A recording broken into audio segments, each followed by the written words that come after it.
The Eagle has officially landed here in the brand new Rochester Lapidary Studios. Brought to you by, of course, Rochester Lapidary Jewelers, your original custom jeweler. Also, the Astral Network, coming soon. Where the Minds Meet too, with Dr. Gabor Mate, Dr. Dennis McKenna, and Dr. Joe Taffer. Brought to you by Stationary Astronaut and the Med City Beat. Also, Cato CBD, your go-to for all pre-rolled CBD products, as well as oils. A little tincture in your life, get some of that. What else are they pushing? They've got sprays, topicals, and, okay, I'll spill the beans. They've got a new side project coming out. You're definitely not going to want to miss that. Rolled. Brought to you by Cato CBD. This episode with Paul Chek.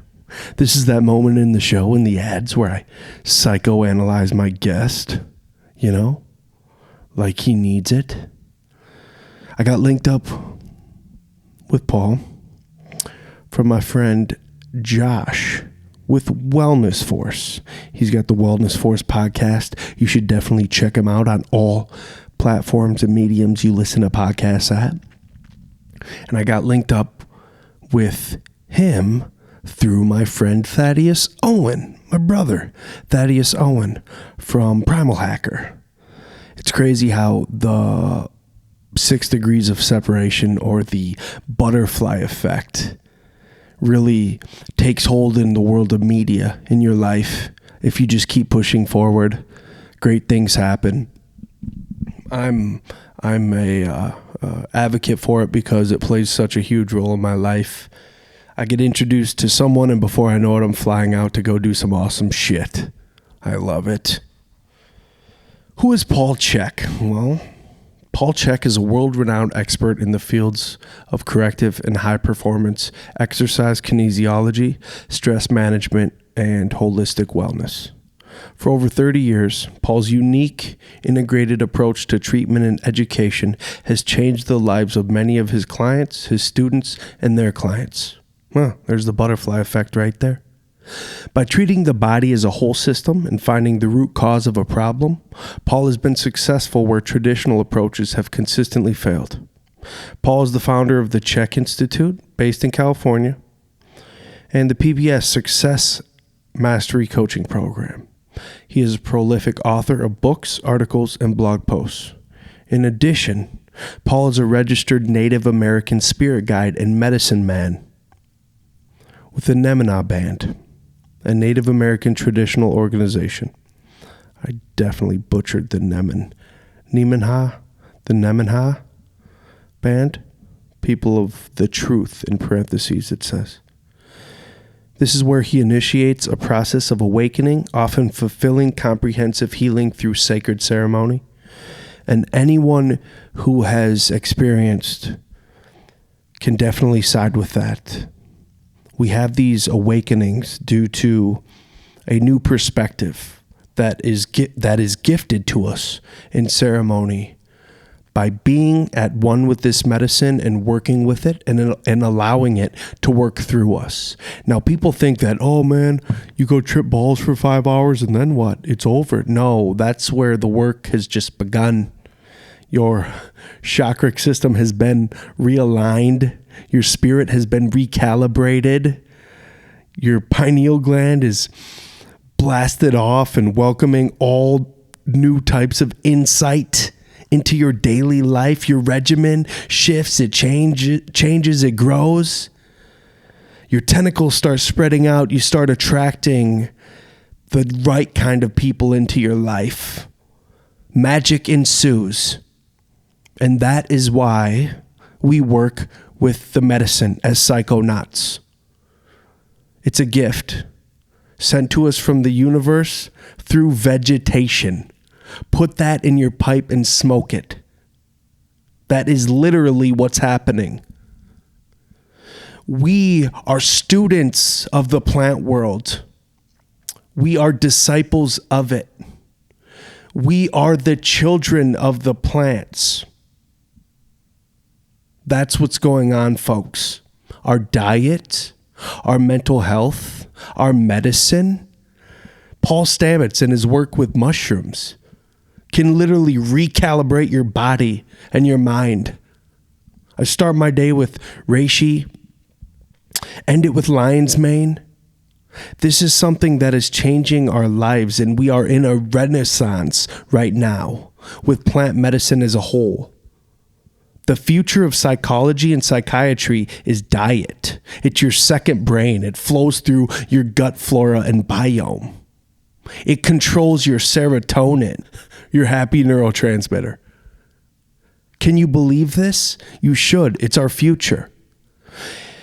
Economically, consumer-wise, it's where the money's going, so get on it. If you notice how Stationary Astronaut and the Astral Network as a whole aligns itself, we align ourselves with the future. That is what we are doing. We need to be proactive vessels on this floating rock that has trees and plants and beautiful aromas flowing from it. So with that being said, this was an epic episode. So much value was placed inside of it. Thank you so much from the bottom of my heart. Go get some tickets for Where the Minds Meet November 1st on Eventbrite. Peace out. I'm gonna be high as a fucking man. And now, the Stationary Astronaut. We're back, Daddy-O. All right, I don't know what the hell's happening. I don't know what happened there, man. I am on top of a mountain, kind of on the very outskirts of internet land, and we have to do it wirelessly from a city right nearby, Valley Center. Yeah. So every now and then we get dropouts, but we're back. Hey, so we were talking about the devil and your conversation with Aubrey, and it was so interesting to me because going back to how we kicked this thing off, talking about auditing our circle and kind of what prompts it, and it rings so true in my life because I grew up a Catholic, but really I am able to, as many of us are, we're able to pinpoint kind of the devil working through somebody where, they're making some weird decisions. And I've been there. We've all been there where that ego has rung over true and overstayed their welcome, and really kind of getting back to auditing our circle. That's been a main way I've been able to do it, where if someone is so self-centered and they don't even know they're doing it, well, then that's where I understand you won't be working with us on this operation as a part of a team. Yeah, well, it's just not healthy because it either becomes a long therapy session or a royal pain in the ass that can disable an entire team. And, I've had to fire a long string of employees who were still children assuming adult responsibilities. Yeah, I love, and I don't like to, I was just having a Zoom call with one of my partners down in Arizona about an hour ago, and we were talking about how we've hit peak oil with Facebook, and it's not that Facebook isn't a useful tool for promotional purposes, but it's very tough when everybody is, it's one big psychoanalysis. I just sit back and all I can do is it's like, oh my gosh, I love you so much, but I know too much about you now.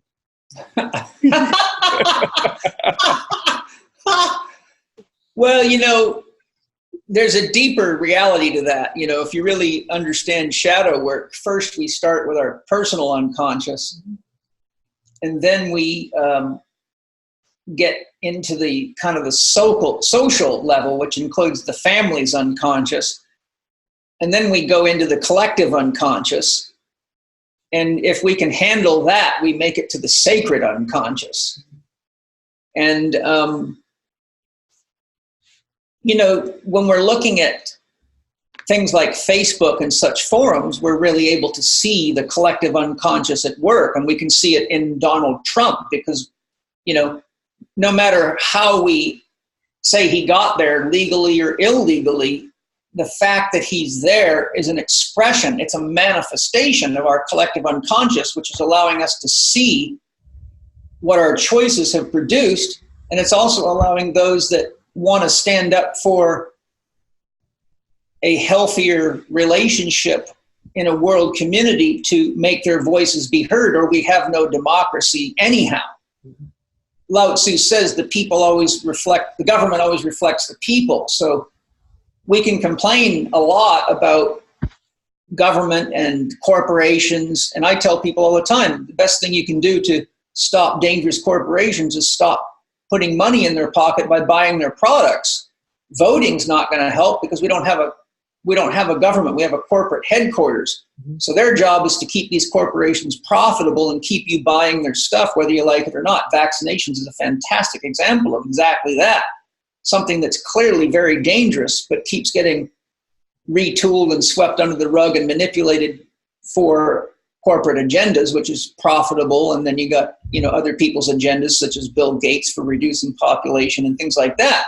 But at the end of the day, most people are so unconscious, they believe all the fake media, and they don't take the time to actually investigate both sides of any argument, be it anything political, medical, relationship, science, health, or otherwise. And that's the symptom of a population that's still at the level of a child, and which is why we have so much of the issues of Abrahamic religions, which are religions for children, because they all have a father figure in the sky telling you what to do. And until we grow up together and start realizing that there is no daddy in the sky, it's really quite easy. It's such a paradox for me, because so many people, if you ask them, what kind of love would God be? The most common answer that usually comes within a split second is unconditional love. I say, well, good. If you believe that, then you must understand that God does not say yes or no. You're the one doing that. The answer from God is always yes, because anything else is a condition, which is why for thousands of years, saints and sages have said, be careful what you pray for. And what they mean by that is every thought is a prayer. And if you study thought action and the relationship to quantum physics, then we're always getting what we pray for. And if you're praying unconsciously, then the pain teacher comes to wake you up so that you can become an adult. I think that's why so many people are focused on what they're consuming nowadays, because thoughts are prayer. So technically we're praying and meditating on a daily basis. When my head starts going down wormholes, I'm like, oh no, I need to quit meditating on that, and people are so caught up on consumption nowadays in regards to content. So you go to Instagram, and some of the biggest accounts are ones women are either comparing themselves to because they're Instagram models, or you have pranksters who they've taken that show Jackass to another level, watching people get hurt on a daily basis, police shootings, things like that, the world star network that has been built. Well, what do you think you're going to take out into society? Something you've been consuming and thinking about, literally sleeping on a daily basis for years. Yeah, people also don't realize the danger of these technologies. Light has been shown scientifically to have an almost infinite capacity to carry information. And while they did ban subliminal messaging from commercials some time ago, what they don't realize is that they're able to do that much more effectively and much more elusively through light-carrying technology. And the old saying is an image carries 1,000 words. But there's a much more advanced technology which you can, just like you can, just sort of a way of looking at this, if you are a surfer riding a big wave and you wiggle your board up and down, you can actually produce waves that are riding on top of that wave.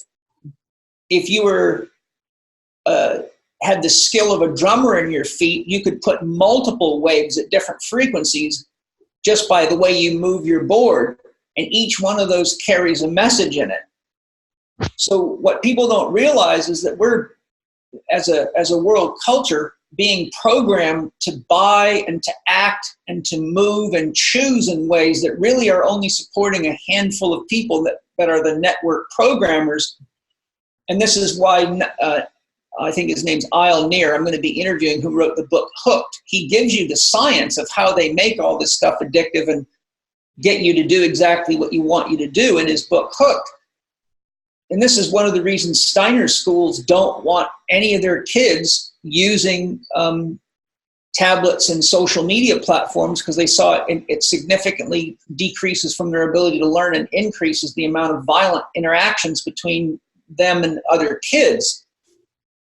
And, all you've got to do is study the rates of depression and suicide that have occurred since the launch of Facebook and related forums. And the evidence is right there that it's creating much more problems than it is helping. And the whole illusion of connection is really an illusion, because people behave towards each other in ways they would never do if the person was standing in front of them, because, the way most people relate to each other, they probably would get punched in the face for talking and behaving that way. So what happens is it allows undeveloped, poorly parented children to continue to be in the practice of being an undeveloped child who really has no sense of self-awareness or attachment to the reality that what they're putting out in the world ultimately has reverberations that come home. These light waves you speak of, it's literal military technology. I read the patent from, I think it was early 1950s, where it was regarding just television waves and why they put them to a certain level to hit the right waves in your brain, to the point, people are literally programmed. That's why they call it programming. Well, there's something even deeper in that people don't realize. If you look at the word television, it literally means tell a vision. Not share, tell, as in inform. So one has to be conscious of what they're watching, but at the same time, I like a good shoot 'em up movie. I just watched a movie called Anna, which was a Russian KGB agent type movie. Lots of beautiful bodies in it. Great story. One of the best endings I've ever seen to a movie. And, I'm an ex-paratrooper. I've seen lots of violence and lived through plenty of it. The difference is that I'm clearly able to distinguish something that's made up, i.e. a story, from reality. But most people cannot distinguish a story or a joke or a joke. They can't differentiate the story that's being told through a medium as entertainment from the reality of their own life. And if they can't make that distinction, then they become saturated with the images and the messages because they have no filtration system. And just the fact that shows like The Mob Wives and The Baseball Wives and some of these really absolutely unbelievably ridiculous television shows can even be aired, knowing how much it costs to produce and air a show like that, tells you that we have a very large population of people that are basically very, very confused and underdeveloped. And sadly, a lot of this goes right back to religious programming, because you're taught as a child to obey authorities, whether they're real or make believe or on television or whatever. So when you put that much chaos into a child, they really begin their life in a state of such fear of the one thing that we should all be in love with, which is the mystery of source, the mystery of creation itself. And all of a sudden now we have to bury all the creative parts of ourselves, our sexuality, our musical talent, our artistic talent, and many other things, as a means of fitting in to what's called enculturation. And that's what religion is. It's enculturating you into a belief system. But belief systems are rarely factual, and they come with defense programs so that you won't look into any other belief system. I mean, think of all the people that have harsh opinions. Like if you listen to my interview with Jordan Harbinger recently, he said, "Oh, prayer is bullshit," and it was obvious he was very antagonistic towards any kind of spiritual anything. So my first question was is have you looked at any of the hard science on it? For which I got no answer that I can recall. But so what you see is when people have a lot of unconscious programming, and they're actually in mimetic sciences what is called a control bot. They're programmed like a robot. They don't actually look at the information that's on the other side of the coin. Catholics don't read Buddhist books. A lot of Buddhists don't read Christian books. Muslims are very unlikely to read any other kind of information. And in the programming phase, they're taught that to do such things is evil, and that those other people are not chosen, or they're infidels, or they're not Jesus's people, and the long, long list. And the Jewish have their thing of the chosen one. But all of this sets up huge dissonance and huge polarity, which invites the pain teacher. But when the pain teacher comes, everyone keeps drugging it and medicating it. And then we have this culture of kind of pseudo-spirituality where people think they can just go take a weekend workshop and all their pains are going to go away, which is the same as taking plant medicines and thinking all your pains are going to go away.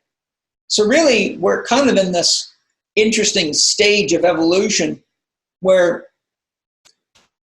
we've got this dangerous mix of very, very advanced weaponry and technology that's very capable of completely and utterly destroying the planet beyond the ability for life to exist. But we've only got the spiritual development of about a 14-year-old boy with testosterone raging through and a deep desire to do everything its parents told it couldn't and shouldn't do, not realizing that there's a reason parents tell you not to drive drunk or point guns at people, etc. So the question is, can we grow up together, and how much pain will it take to get us to the point where we realize there's issues that are beyond ethnocentric values or my group that we all need to be a part of, because every one of our stories is dependent upon issues such as food, water, air, shelter, warmth, key systems such as electrical systems. And we all need each other, and we all need nature, because she is the prerequisite for life. When we bring nature to the point we have, Steiner said there's two things human life depends on: bees and trees. And when either of them reaches a critical level, human life will cease to exist as you know it. And we're there right now.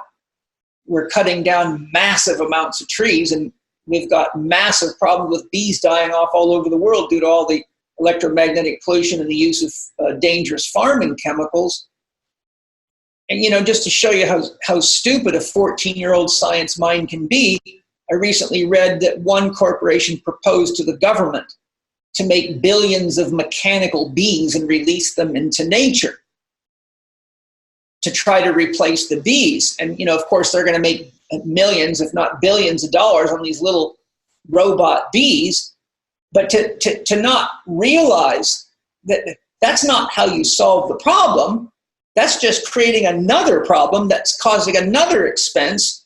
The reality of it is what are we doing that's killing nature? And the bees are only one of myriads of aspects, from the toxicity of the water to the death of the reefs in the ocean, and the list is long.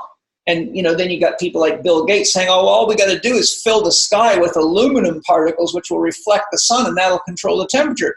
Yeah, but, what about the myriad of things that could screw up? Why not just retool? We don't need oil. We've got plenty of technologies. We could use hemp, for God's sakes.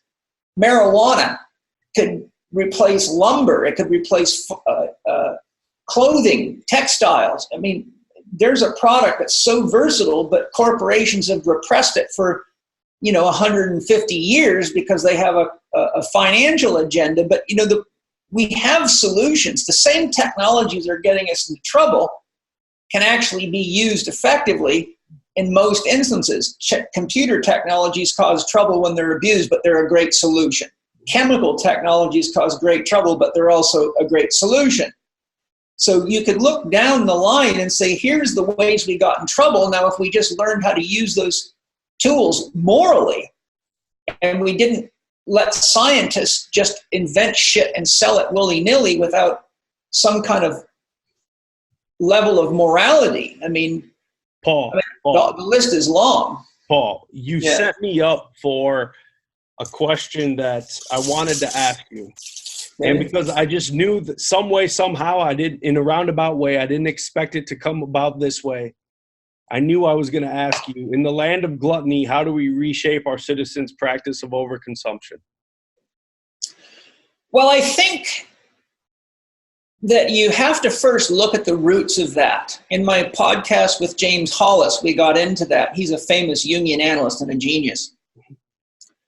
And he shows that whenever a culture's mythology breaks down, you see the emergence of isms. And the mythology that we've adopted unconsciously is consumerism. But what we don't realize is we're trying to fill this void of connection to Great Spirit or God or Source.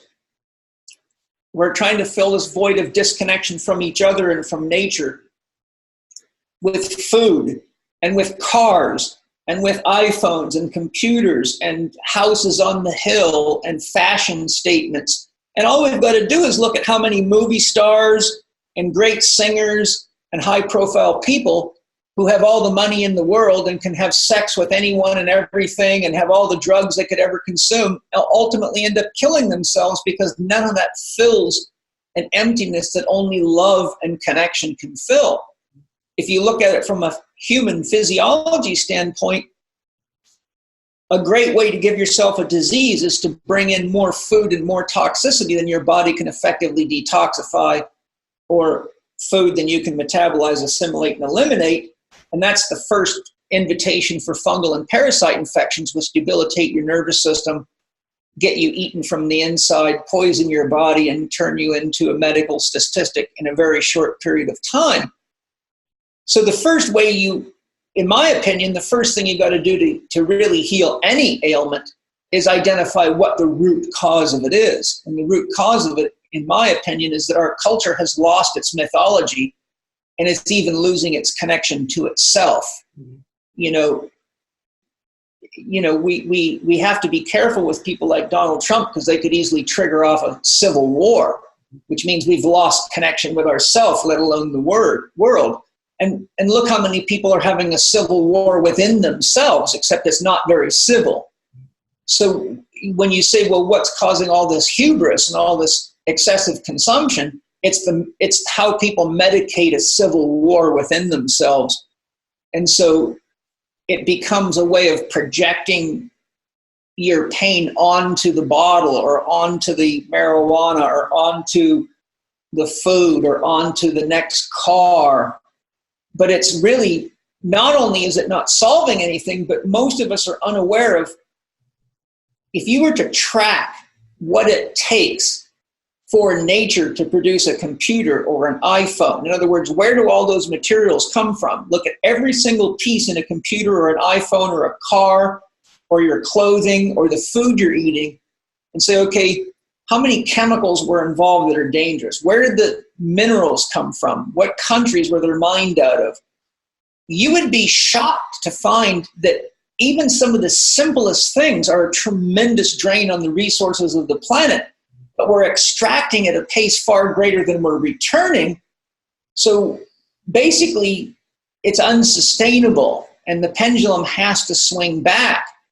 So really the solution is, one, I think education. If you don't educate people, but they're not going to educate people on things that are going to decrease profits. So this is kind of like, trying to get the devil to go to Bible class. It's like, are you kidding me? I wrote the damn thing.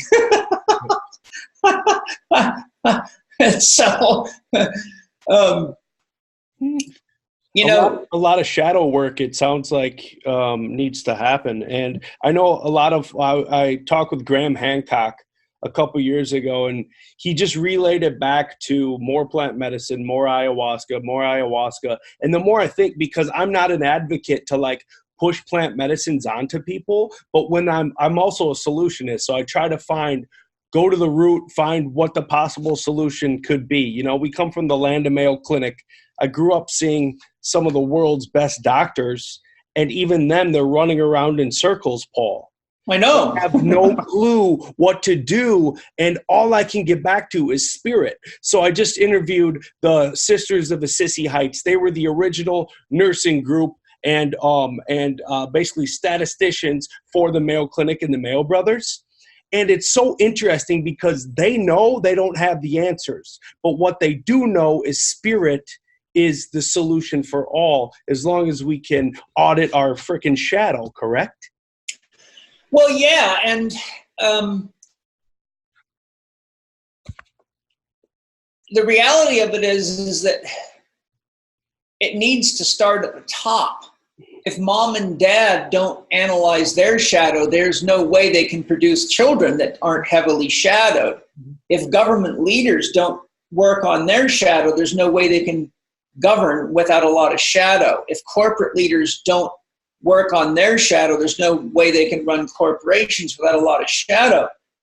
Of course, it helps for anybody to do that. But you see, until we actually see leaders like Eckhart Tolle or Deepak Chopra or Ram Dass or, Greg Braden and people like that. I mean, there's a long Joe Dispenza. Sharon Salzberg. There's a lot of them out there, but they get hardly any airtime compared to heavily shadowed people. But if we took half the crap off television and got each of the major networks to devote itself to healing advice by truly wise leaders that have lived a life that's exemplary. And, it's obvious that there's a craving for it, because when Oprah Winfrey got behind Eckhart Tolle, she did an online training program with him, and 7 million people signed up for an online class with Eckhart Tolle. Well, that's a lot of Christian churches full of people to put 7 million people in there. That's like many, many football stadiums full of people. So it's not like the solutions aren't there. It's just that there's no way that the people that are in this for money can see how to make that profitable enough to transform their behaviors and beliefs to something that's more than affirmative for just a board of directors, but is world affirmative. And so, shadow work is critical for all of us, but it's kind of like medicine work. If someone goes off into the jungle, does ayahuasca, and comes back talking a bunch of fancy language but acting like an idiot, everybody in their family begins to label such experiences as dangerous and evil. And if we keep trying, throw medicines at people like that, that's no different than taking someone that doesn't know how to lift weights and throwing anti-inflammatories at them and thinking that the anti-inflammatories are going to improve their weightlifting technique. The other problem with all that kind of concept is that, I've been making my own tea for many, many years. I started that in about 2006. When I used to want to make tea, I could order supplies, no problem. I had suppliers that I could get. And within about 5 years, there was times I had to wait a year because so many of the suppliers were sold out so far in advance because everybody's turning ayahuasca into a party trick. So if you extend that to where we start passing ayahuasca out like it's medicine for all these ails without realizing it's not the medicine, the work is the medicine, and you don't even need the drug to just be honest about looking into yourself, what happens is we will destroy the jungles all over the world, and we will start monocropping Banisteris carpi and Peganum harmalina for extraction and Chilapanga and Chacruna, and now we'll have the same thing as manufacturing beer or cigarettes, except we can see that mass production of marijuana and cigarettes and alcohol never helped anybody, so what makes anybody think mass production of psychedelics is going to help anybody? Well, even ibogaines hit peak oil. Yeah, there's all of these things are really, until a person's ready to grow and work with spirit, they're all just escape tools. They're all also indicators of a person who's so bored in their own life that they have to go adventure seeking, hoping that some kind of magic's going to happen to transform their life. And certainly there's benefits to it, but the benefits only come when skilled leadership is present to hold the space and to do the preparatory work and the post and the in-journey and post-journey integration work, and to also have some kind of elder system of leadership and criteria for knowing when a person's ready for the next journey. I've seen people just going crazy with this stuff. And a lot of the people I know have enough money to buy enough ayahuasca to keep everybody going for a ceremony every day. Mm-hmm. But ultimately, it's not spiritual. It's actually just turning a sacred medicine into a publicly traded drug, which is really to attract the dark side of the medicine. Mm-hmm. And that's the tough part. And I've spoken with, Hamilton Souther from Blue Morpho and a couple other maestros that I work with. And it's so worrisome when Chelsea Handler, who's an influencer, going down to the jungle, only drinking once, coming back with a poor experience, and then going back to her disciples and speaking that language. It's a very dark place to bring the medicine, because we all know that's not where it stems from. And then you have Kentucky ayahuasca. You have a renegade ayahuasquero who got out of prison, went down there as an American, came back and wanted to start brewing and having Maverick-style ceremonies with white shamans in the middle of Kentucky. Well, you're only proving everything that I'm saying, right? Yeah. It's kind of like, just to give you an example of how confused people can get. I recently saw where Donald Trump, I don't watch TV much, but I just happened to catch this commercial of Donald Trump inviting, I can't remember which football team, it was a college football team, to the White House, and they all had Colonel Sanders, I think, or McDonald's, or one of the two. And it was a big promotion for junk food. And here he is feeding great athletes garbage and promoting it. And I mean, of all things, like that's the same mentality. It's really, behind that, paradoxically, some of these people really think it would help. They really don't realize the difference. But because they don't have enough experience working closely with people that have gone into these ceremonies and what can happen if they're not managed correctly.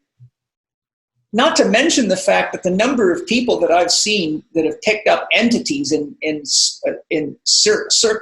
group ceremonies and ended up having their lives turned upside down and had no idea what was going on until someone like me, with the skills to identify this and help them eradicate entities, this is going on in a big level.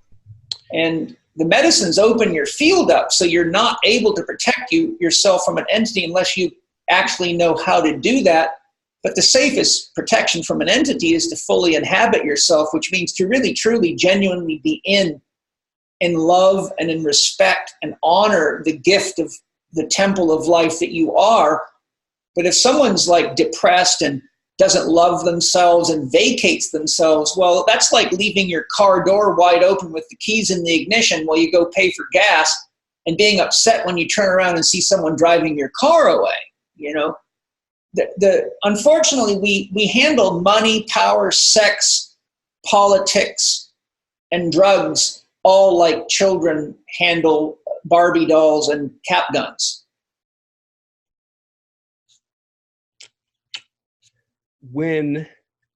Because I don't think people know enough about I always shy people away in regards to if they're in a dark place. No, maybe you should come on next year's journey after you get out of that unhealthy relationship or whatever that may be.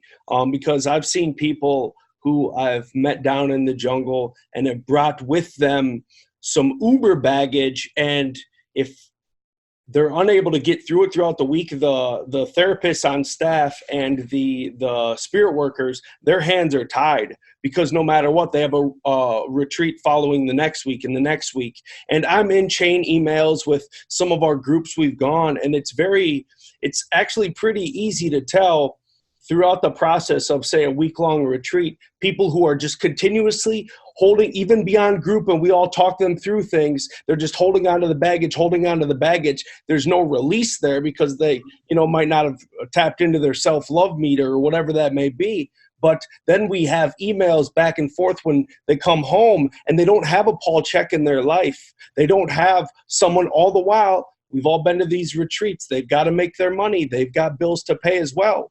Yeah. So I think the audit process, will it ever be to the place where we think it could be in regards to professionalism across the board, where they're not going to say no to money if they're not in the right spot spiritually to go? Well, I think it's also, these retreats are also not acting responsibly because they're setting it up as a business for profit, not as a true system of healing. Now, I've had several friends, Aubrey, Kyle, Mike Salemi, who have gone to Solterra, and they have informed me that not only was it the best run system that they've ever seen, but that they do have follow-up integration that the medicine workers do by email there. So there's some follow-up and integration. But I think, there's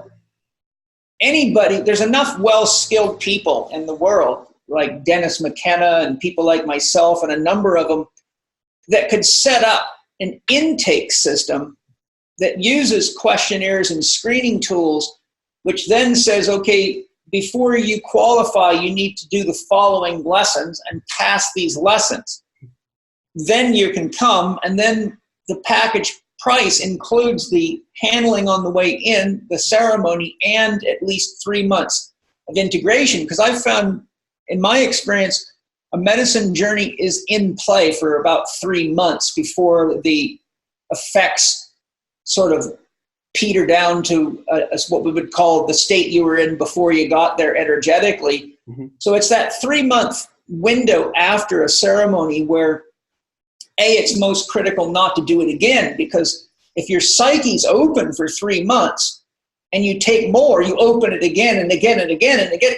And what happens is you get to the point where you're actually, and I've seen many cases of this, you're living a schizophrenic existence. You can't tell which thoughts, feelings, emotions, or inner visions or inner voices are real anymore, because it's like you're watching 50 televisions at once and you can't comprehend any of them, but you run the risk of believing them, because so much of what pains us is our negative, scary shit, that the more you open consciousness, the more you open shadow. So there is a real spiritual obligation, and a lot of the places running these retreats that don't have intake and integration work are really playing a corporate game, and they're part of the problem, in my opinion. I've seen that so often with my brothers and sisters who I had my initial experiences with, and now 5-6 years down the line, they're still operating in this wavelength where, they're always offended by what our president is saying or doing. And it's a real weird place to be, because he's a mirror of us, kind of what we talked about. Yeah, I mean, I don't think that Donald Trump's saying or doing anything that doesn't reflect parts of ourselves, because really you could just say he's a well-encapsulated ego. And an ego is all about I. And an ego isn't a healthy ego until it can embrace we and realize that it can't exist without others. And, if you think Donald Trump is kind of like the brain of the United States of America, then if you see our nation as a living being, just like our body is a living being, then our living being has 160 something other nations to get along with. And to the degree that we don't manage our international relationships with the same level of intention, love, and commitment that we would manage our marriages or our commitments to our children, then, all you got to do is throw in some nuclear weapons and it doesn't look really good, which is why people like the Dalai Lama and many others are extremely concerned, because you get a couple of crackpots like is it the North or the South Korean guy? I don't watch the news much because I don't feel like it helps anything. I do my work in my heart. But you get a couple of Donald Trumps going at each other, and what people don't realize, it could be the end for all of us, and it could create a situation that makes Hiroshima look like a marshmallow roast. Well, they're all scabs. So since they're the surface of us as a whole, and now he's bickering back and forth with so many world leaders, can't get along with anyone, half of his cabinet's gone. Well, with that being the case, won't it just be a paradigm shift, something that's happened throughout ages, where Rome fell eventually, but the ones who are spiritual warriors will stick around? I mean, yeah, it's hard to say, because you see, back in the days of the Romans, they didn't have weapons they could use that could destroy both sides of the game. Mm-hmm. You're dealing with chariots and swords and hot oil and ships that are powered by wind. But the reality of it is today, there might not be anybody left to be that spiritual community. In other words, if you just let the chips fall where they may, it could be irreparably devastating, and it could leave a scar on the human psyche that lasts eons to heal. Mm-hmm. I think we're in a time right now where we really have got to all do our part as individuals, because we're all cells in this organism of humanity, no matter what country you're from. And if you want to start healing a disease, you can always start with the one cell that you are and heal that first. And then from there, your perspective changes, and your ability to give yourself and sacrifice to a greater good changes, because you understand what it's really for. But the ego always thinks that those things that are things that other people need to do. So, we're really in a very, the number of systems that are on the tipping point, from natural systems to banking systems to political systems to, military dangers to food systems to education systems to the consumption of fossil fuel and abuse of transport. I mean, the average tomato, by research, travels 1,500 miles by truck or air before it gets to your plate. Well, all of that would be solved if we just supported local organic farming, and we would have a much more stable network. But when you've got 90% of the food in the world eaten being produced by 5 corporations, you don't need to be a genius. When I was in the military, the first thing they taught us is whenever you engage an enemy, the first thing you do is knock out their communications and knock out their food supply, and it's downhill from there. Well, like, we got 90% of our food coming from basically 5 major corporations, which means anytime they want to control us, the government just has to tell them what to do or make them do it, and we'll all starve to death, and it'll be Mad Max. People will be going crazy. And then you hear about China and other countries producing magnetic pulse weapons that could knock out our electronic systems. Imagine what would happen if our electronic systems were knocked out. Air traffic controllers couldn't control airplanes in the air. Nobody knew where to deliver food or packages. The supermarkets would be empty within 72 hours. It would be the most devastating display of human fear and aggression that we've ever seen. So if we don't start thinking globally and start really connecting to our neighbor, and all of us realizing we need each other and we all need the earth, our military should be tasked with cleaning the oceans, planting trees, protecting the earth from the use of anything dangerous to nature. And we all should be getting involved in that. But instead we use our military for very ridiculous things at very high expenses. Well, and being friends with our so-called enemies, like that should be the utmost importance. When China's buying up Africa, we should probably be best friends with China. We should probably be best friends with Russia. But we can't, because we're in this, like, this, to the public eye, this invisible arms race, you know, where technology is advancing so fast and we're on the verge of so much, all the while we're just here twiddling our thumbs on our phones. Well, yeah, I mean, and we're at the point where the amount of incoming information is so overwhelming. You know, if you look at how much information the average person's engaging, it's phenomenal. I mean, Robert O. Becker in his book, The Body Electric, shows the background electromagnetic radiation in the year 1900. And then he shows what it was, I think, in 1988. It was like 1,000 times more. But since 1988, we've gone up megatons, right? So when you think our nervous system's actually designed to handle being out in nature without cell phones and all this other shit, and you see what's happening now, it's really, from an electrical standpoint, you know, you have a fuse breaker in your circuits on your house so that if you overwork a circuit by plugging two high draw devices like a cake mixer and an iron at the same time, it'll blow the breaker to protect the house from catching on fire. But we don't have breakers. The breakers that we have are anxiety, depression, obsessive compulsive behaviors, diseases, fear, mania, suicide. And you look at the rate of all the chronic disease and you can see circuit breakers are blowing everywhere, but people keep doing the same and engaging the same. So ultimately what I'm saying is we're lighting the house of the planet on fire, not realizing that we're spending way too much time looking at what we don't want and what we don't like, and not enough time sharing more of what we do want, what we do have, and what we can share with each other. And if we could just use the same channels to share love, connection, and get clear on what we need together and what we're low on together, where, you know, we need to farm together, we need to clean the oceans together, we need to clean the skies together, we need to transform our electrical grid systems and our oil use systems to something that's sustainable and more locally based.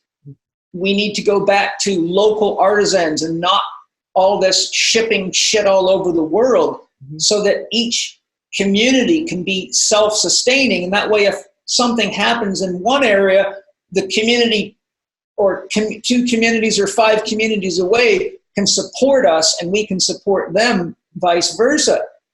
But it really, a lot of this stuff just boils down to greed and profit for a few, as I said. And if we don't figure out how to be a democracy and stop participating in anything that's dangerous, we'll never get rid of these dragons, because they're inside people's nervous systems. They're inside your home. They're in your pocket. They're in your purse. They're in your drugs. They're in your food. And look, how many kids today have been, you know, I saw Jamie Oliver do a presentation, which was shocking. Mm-hmm. He was giving a presentation at a school, and he had flashcards. One of them was common fruits, vegetables, and farm animals.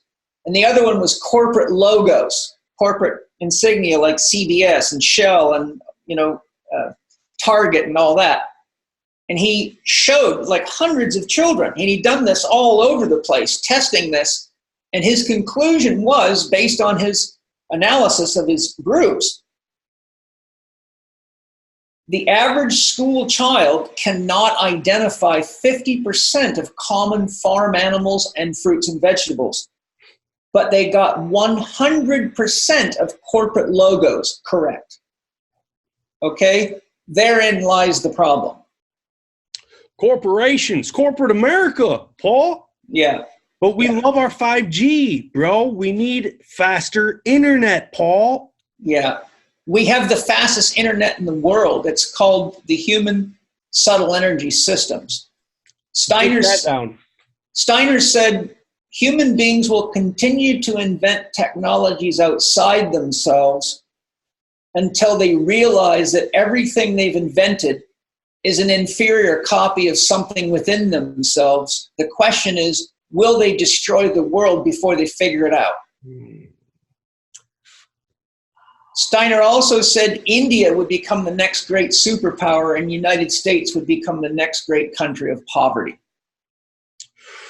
Ooh, that's what you call a flip-flop right there. It's exactly what he described. He showed how the polarities rotate through time and gave examples and said that, India, for example, was once a great big booming mecca, one of the most powerful, richest countries in the world, but due to mismanagement brought themselves into a down cycle. And the United States has then now been in that superpower position, but they're bringing on their next downward cycle. And and he says, and Steiner was saying this in like the early 1900s, so he's doing all this through clairvoyance. Mm-hmm. But he said that India will become the next superpower. Even he didn't say China, he said India. And you can look at how advanced they are in technologies and service. They're really like cutting edge with all their engineering and advanced technologies. And if you even look how good they're doing at producing movies, it won't be long before they take Hollywood over. Bollywood, baby. Yeah, exactly. And, and it's an interesting thing because if you look at the deep spiritual roots of India, it's probably one of the most spiritually grounded countries in the world, yet you can see it's getting terribly lost. And it's losing its mythology. And I've got Indian students. I had a patient here just a couple weeks ago who was a young Indian man, probably 23, 24 years of age, mm-hmm.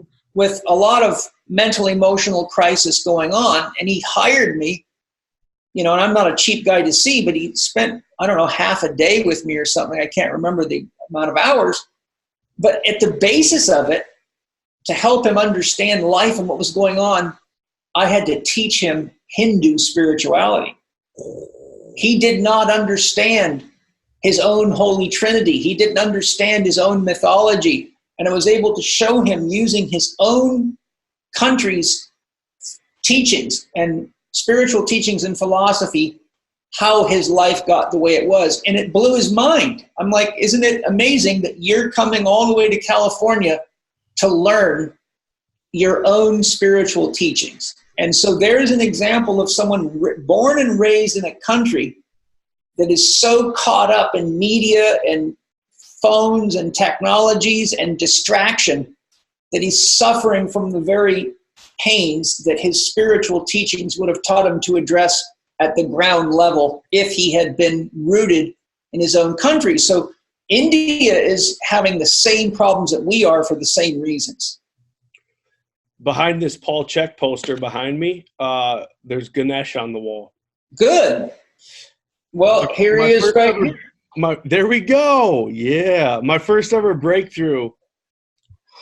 I made a visit, and my life has never been the same, to be honest. And that was in, I think, 2015.